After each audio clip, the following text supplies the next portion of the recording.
काये बिना विराट बाबू घा पटोहिया के समझावत रहो छोटी घाटे ना गुलो होगा ये घोटा रहे शाम होता ए बाबा कहतनी कि अपनी बार तनी एगो सुनत लइका मंगी हो छठी माई से फेकुआ गइल छनाई खेतवा से उठिया लाई फेकुआ गइल छनाई खेतवा से उठिया लाई सब लोगवा दौड़ल जाला रउओ दौड़ा उठाई सच कहतानी बतिया मान ली हो छठी माई से सुनर बर मांग ली हो सच कहतानी बतिया मान ली हो छठी माई से सुनर बर मांग ली हो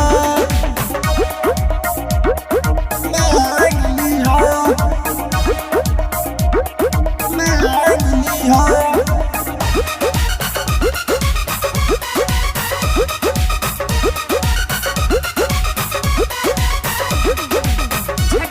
से मांग ले हम सुनर ललनावा ये बाटे रानी सुना हमारो मंगनवा बेटिया के चारों ओर दियावा जलाई पूरा होई जाई तो कोसी भरवाई जल्दी जल्दी कर तैयारी होता न सबे छोटी घाटे चल के बा होता बे सच कहतानी बतिया मान ली हो छठी माई से सुनर बर मांग ली हो सच कहतानी बतिया मान ली हो छठी माई से सुनर बर मांग ली हो मांग ली हो मांग ली हो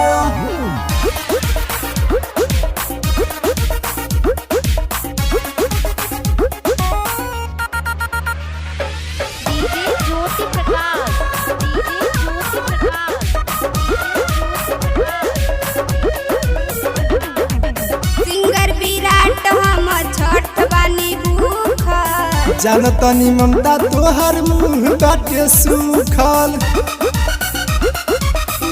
बाटे सूखल जानतनी ममता तोहर मुँह बाटे सूखल राहुल राजन को संदीप के तू बोलैह देवरा पीरी संगे छठी घाटे जइह सच कहतानी बतिया मान ली हो छठी माई से सुनर बर मांग ली हो सच कहतानी बतिया मान ली हो छठी माई से सुनर बर मांग ली हो।